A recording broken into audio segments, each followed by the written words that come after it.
Olá, bom dia. Bom dia. Muito bom dia a todos. Nós estamos aqui em mais um projeto 7 e 7. 7 e 7. Resolvendo os seus conflitos conjugais através da Bíblia. Como você pode resolver? E hoje nós vamos falar algumas verdades que incomodam um pouco, mas a gente tem que falar. Às vezes a gente fala algumas verdades no aconselhamento bíblico que algumas pessoas não gostam, mas que são verdades que curam.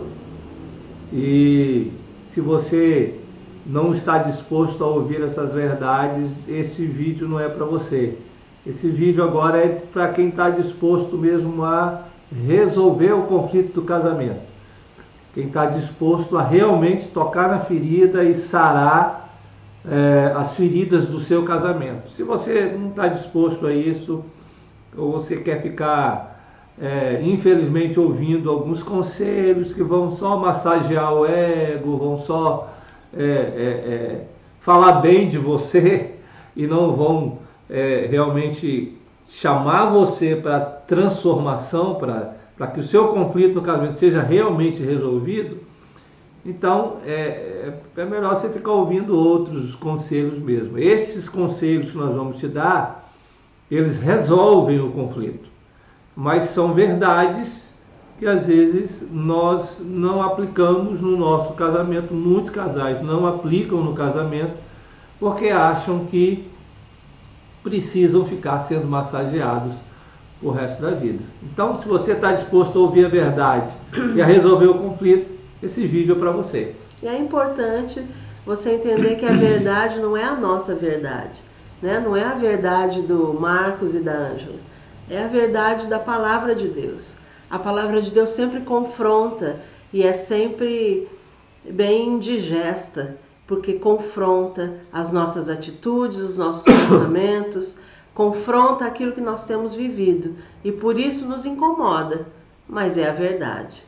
Então, venha com a gente.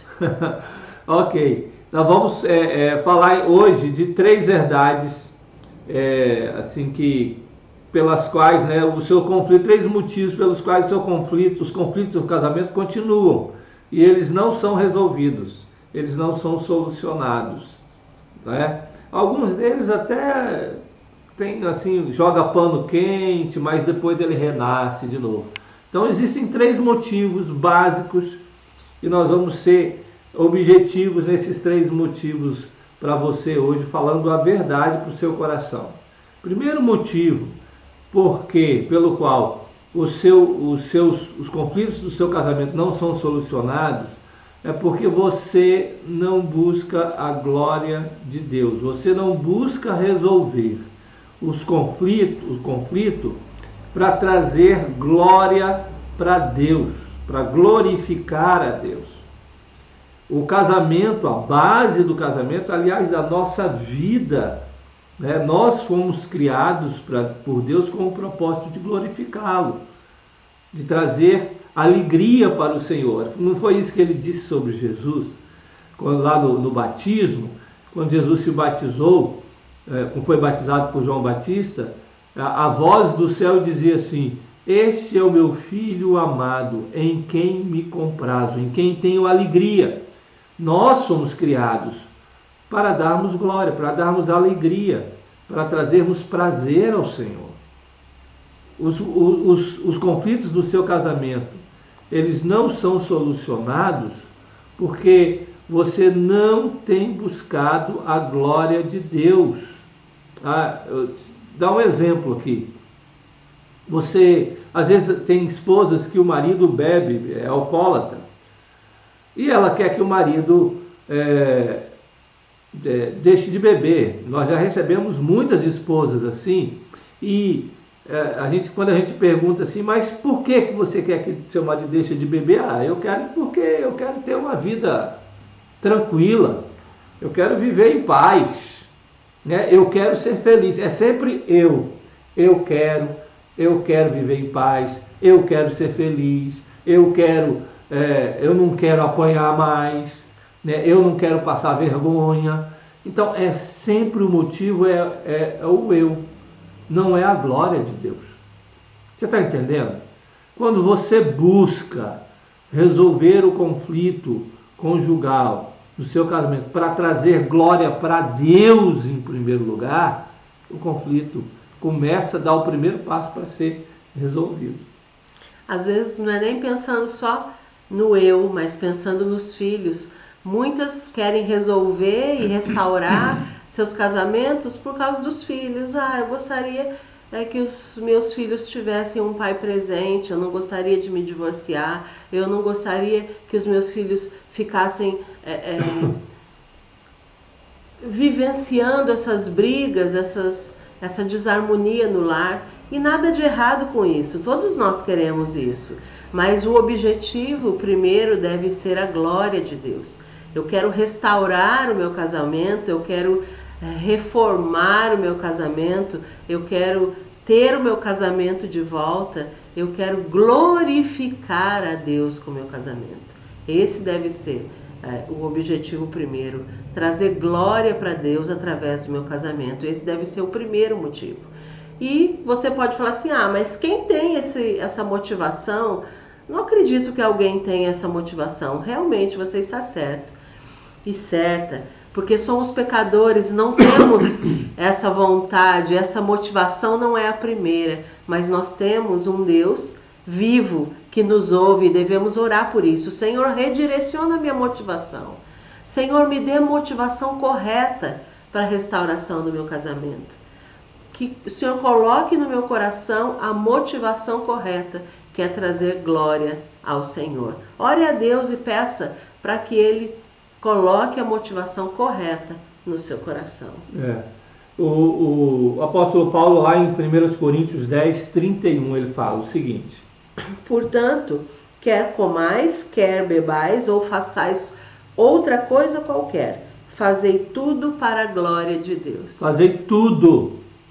É tudo. Quando o apóstolo Paulo diz, quando ele fala tudo, é tudo. Tudo para a glória de Deus. Ora, o seu casamento, o nosso casamento, ele deve buscar em primeiro lugar a glória de Deus, até quando eu vou solucionar conflitos dentro do meu casamento. Eu devo buscar dar solução para os conflitos para a glória de Deus. Esse deve ser a minha motivação principal. O salmista Davi, lá no Salmo 51, ele diz assim: Senhor, purifica o meu coração, cria em mim um espírito reto.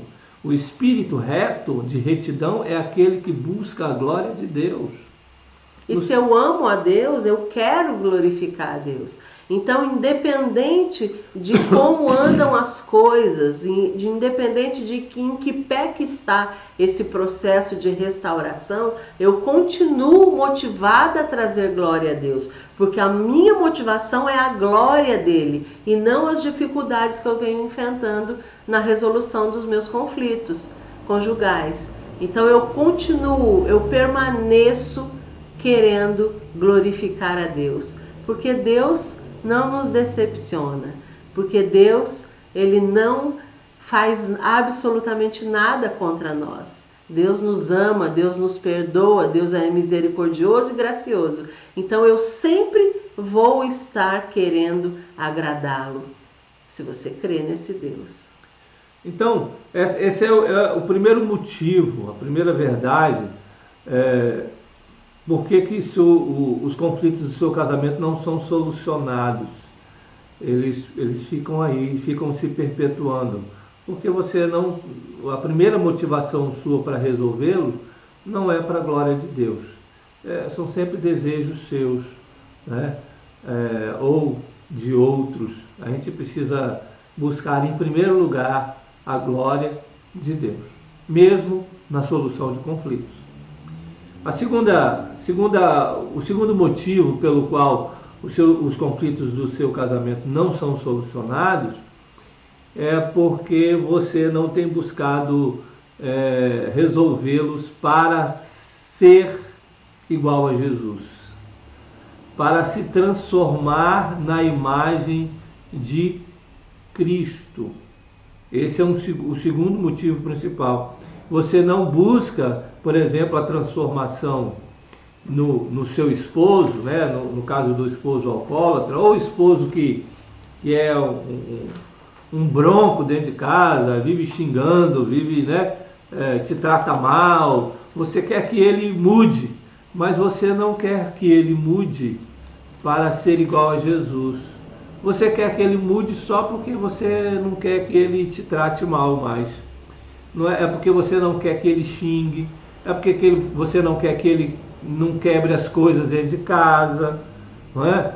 Você quer mas a sua intenção principal não é, olha, eu quero que o meu cônjuge mude, quero meu marido mudando, mas eu quero que ele mude para ser igual a Jesus. Não, essa não é a principal. Isso é um problema, porque se o seu marido muda, de repente ele deixa de beber por um tempo, se ele não é transformado na pessoa de Jesus, na imagem de Cristo, se ele não se torna semelhante a Jesus, fatalmente o erro vai voltar. Uma hora ou outra, os conflitos vão estar todos aí de volta ao redor da sua casa. É preciso buscar ser a imagem de Jesus. Você quer que resolva conflito no seu casamento, eles sejam solucionados? Então você e seu cônjuge busquem ser igual a Cristo, ser igual a Jesus Cristo. O apóstolo Paulo fala disso, Romanos capítulo 8, verso 29. Porquanto aos que de antemão conheceu, também os predestinou para serem conforme a imagem de seu Filho, a fim de que ele seja o primogênito entre muitos irmãos. Olha o que diz o apóstolo, nós fomos predestinados para ser o quê? Para sermos a imagem, conforme a imagem de Jesus. Nós temos dito já há algum tempo aqui nas lives que a principal missão que eu tenho no meu casamento é cooperar com o Espírito Santo para que a Ângela seja transformada à imagem de Jesus. A principal missão que a Ângela tem no casamento é de cooperar com o Espírito Santo para que eu seja transformado num homem semelhante a Jesus. Essa é a nossa principal missão dentro do casamento. Agora, se você busca que seu marido ou com a sua esposa seja transformado só para você ficar em paz, você está buscando pelo motivo errado. O motivo primeiro eu quero buscar para que ele se torne mais parecido com Jesus. Eu estava conversando com um esposo muito aflito, e a esposa dele, ele reclamando da esposa, né? Várias coisas, várias reclamações da esposa. É raro, tá? A gente recebe mais as esposas reclamando dos maridos. Mas de vez em quando aparece um esposo reclamando da esposa. E esse estava reclamando muito da esposa. Mas sempre os motivos dele, e quando eu perguntava qual era a motivação dele desejar a transformação da esposa, era que ele queria ficar em paz, ele queria viver em paz, ele não queria que a esposa ficasse cobrando ele mais, ele não queria que a esposa ficasse falando no ouvido dele o tempo todo. Ele queria que a esposa se dedicasse um pouco mais à igreja. Era sempre motivos para que ele se sentisse bem, para que ele ficasse em paz, para que a esposa deixasse ele em paz. Era sempre motivo assim, para que a casa fosse um ambiente de muita tranquilidade. Mas nunca foi, até o momento em que eu disse para ele, nunca foi para que a esposa se transformasse na pessoa de Jesus. É muito comum a gente ouvir um cônjuge querendo a mudança do outro, pensando também na sua imagem, na imagem do casamento, no que as pessoas estão falando, né? Às vezes você vê a pessoa lutando tanto por aquilo, mas na verdade a luta é uma luta egoísta, é uma luta preocupada com com a sua própria aparência, com a sua própria reputação. Sim. É muito comum isso, não só nos casamentos, na criação de filhos também. Às vezes nós corrigimos os nossos filhos na frente dos outros só porque estamos na frente dos outros, para que os outros não venham falar: nossa, ela não fez nada, ele não fez nada porque o filho agiu assim. Então muitas vezes nós também buscamos essa restauração, buscamos ser mulheres mais submissas, com uma fala mais mansa, mais dócil, na frente dos outros, para que os outros vejam. Mas não é a verdade, não é porque nós queremos obedecer a palavra de Deus, que nos ensina a ser assim, não é porque nós queremos glorificar a Deus e através das nossas atitudes, porque todas as vezes que obedecemos a palavra de Deus, nós trazemos glória para Deus. Nada de bom habita em mim. Então tudo de bom que eu faço foi o Espírito Santo de Deus que moveu em mim para a glória de Deus. A glória sempre é dada a Ele. Então muitas vezes a busca da resolução, ela está baseada, está sendo alimentada por uma defesa de reputação, por uma questão assim bem egoísta mesmo, bem... Eu não quero passar vergonha, Sim. né? Eu não quero passar vergonha. Eu estou pensando em mim. Estou pensando em mim. Quero passar vergonha. E a gente já ouviu muito essa frase assim: mas eu também tenho que pensar um pouco em mim. Olha, deixa eu dizer uma coisa. Às vezes a gente pensa o tempo todo em nós mesmos. E você acha que está só pensando um pouquinho em você? Não, às vezes nós pensamos muito em nós. É o tempo todo a gente pensando na gente. O tempo todo. E cuidado. Muito cuidado com essas motivações egoístas, porque os conflitos do seu casamento só vão piorar, não vão trazer solução.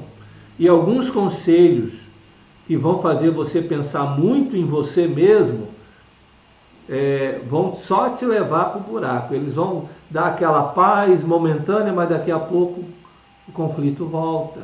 A gente conhece muitos casais assim, a gente tem atendido muitos casais assim, que receberam conselhos que foram só paliativos, sabe? Aquele negócio de botar panos quentes e tal, mas não foram lá na raiz. Só trata o comportamento, mas nós temos que entender que todo comportamento, toda atitude, ela tem uma origem. E a origem é no coração. A origem é da natureza pecaminosa. Por isso que nós cremos que somente a Bíblia pode resolver os seus conflitos conjugais. É por isso que a gente diz: resolva seus conflitos conjugais através da Bíblia. Use bem a palavra da verdade para resolver os seus conflitos. A Bíblia basta, viu? A Bíblia basta a si mesma. Ela não precisa de mais nada. Ela é a palavra de Deus. E tem um outro versículo que é 1 Coríntios 11:1, né? Sede meus imitadores, como também eu sou de Cristo. Como também eu sou de Cristo. Sejam meus imitadores, por quê? Porque eu imito a Jesus. É para ser parecido com Jesus. Queira a mudança do seu esposo, não é para você se sentir bem, ou para você não passar mais vergonha, ou para ele não te maltratar mais. Não. Ou para ser feliz. Ou para ser feliz. Não. Queira o bem do seu esposo para que ele seja parecido com Jesus, para que ele vá crescendo na fé e ele vá a cada dia sendo mais parecido com Cristo. Aí os conflitos são resolvidos. E o último motivo pelo qual os seus conflitos não são resolvidos é porque você não busca o bem do outro. Novamente o egoísmo, né? Você busca só para você mesmo. Você não busca a glória de Deus, você não busca a imagem de Cristo, e você não busca o bem do outro. Aí o conflito não é resolvido. É preciso buscar o bem do outro só pelo bem do outro, não é pelo meu bem, é só por ele. Eu quero o bem do meu marido, quero que meu marido mude, quero resolver o conflito no meu casamento, porque eu quero ver o meu marido melhor. Eu quero ver o meu marido bem, é só pelo bem dele. Se isso vai trazer prejuízo para mim, tá não tem problema, mas se está o bem dele, está ótimo. É assim, se chama altruísmo. Olha o que o apóstolo Paulo diz lá em Filipenses 2, 3 e 4. Nada façais por partidarismo ou vanglória, mas por humildade, considerando cada um aos outros superior a si mesmo. Não tenha cada um em vista o que é propriamente seu, senão também cada qual o que é dos outros. Então, muito cuidado. Conselhos, olha, e a internet está cheia de conselhos, infelizmente até líderes espirituais aí dando conselhos de que você precisa pensar em si mesmo. Cuidado com isso. O apóstolo Paulo diz assim, não pense para si mesmo, pense para o outro. Considere o outro superior a você. No casamento é assim. Se eu fico com desejo egoísta, querendo só para mim, o meu casamento não resolve o conflito nunca. É pensar no bem do outro. Cuidado com um mundaréu de conselhos que existem por aí. Às vezes eu dou uma percorrida na internet aí com alguns até famosos dando alguns conselhos. Muito cuidado. E as pessoas às vezes gostam, curtem, aplaudem, comentam, mas ficam na mesma, o conflito continua. Por quê? Porque não foi um conselho bíblico. A Bíblia diz que eu devo pensar no bem do outro. São conselhos que massageiam o ego, são conselhos que lambem a sua ferida, e isso é confortável. A palavra de Deus não é confortável. Não é confortável ouvir o que a gente acabou de ler. Pense no outro, não importa como você vai se sentir. Não importa como vai ficar você. Pense no bem do outro. É indigesto, não é? Mas é a palavra de Deus. É a verdade. É a palavra de Deus. Eu faço para o meu cônjuge independente de como eu vou me sentir, como vai ficar a minha situação, independente do meu cansaço, independente se eu vou me sentir humilhada, independente de mim, é o outro. Bom, são verdades difíceis de engolir. Eu disse isso, eu avisei no começo, né? Que eram verdades difíceis da gente digerir, mas são a verdade da palavra de Deus. Sabe por que os conflitos do seu casamento não são resolvidos? Primeiro, você não busca resolvê-los para glorificar a Deus, para alegrar o coração de Deus. Você só busca para alegrar a si mesmo. Então, não vai resolver. Segundo, porque os seus conflitos do seu casamento não são resolvidos porque você não busca para se transformar na imagem de Cristo. Você quer mais da sua própria imagem. E aí, os conflitos não são resolvidos. E terceiro, você não busca para o bem do outro. Você quer só o seu próprio bem. Quando você faz isso, quando você busca a glória de Deus, quando você busca ser mais parecido com Jesus, a imagem de Cristo, quando você busca o bem do outro, fatalmente o Senhor vai reverter isso em bem para você. Porque Romanos 8, 28 diz: todas as coisas cooperam para o bem daqueles que amam a Deus. E aquele que ama a Deus, ele busca a glória de Deus, ele busca a imagem de Cristo e ele busca o bem do outro. Por isso, as coisas vão cooperar para o seu bem. Pense nisso. A gente queria deixar essa mensagem. Difícil de engolir, mas é a única que vai trazer realmente solução para os seus conflitos conjugais. Ore em relação a essas verdades. Reflita. Quando Marcos fala, pense nisso, pense realmente. Se coloque diante do Senhor e ore. Peça a Ele que te ajude a discernir aquilo que está no teu coração, a sua motivação. Que Ele possa revelar a você qual tem sido a sua motivação. Talvez você ouça tudo que nós falamos e fale, poxa, não é o meu caso. Não fale isso antes de orar e pedir a Deus discernimento. E peça a Ele que redirecione a sua motivação na resolução dos seus conflitos conjugais. Muito bem. Se você quiser deixar algum comentário, quiser deixar alguma pergunta, pode escrever aí e nós vamos estar falando com você. Tá bom? Deus te abençoe. Deus te abençoe e tenha um bom dia. Um bom dia.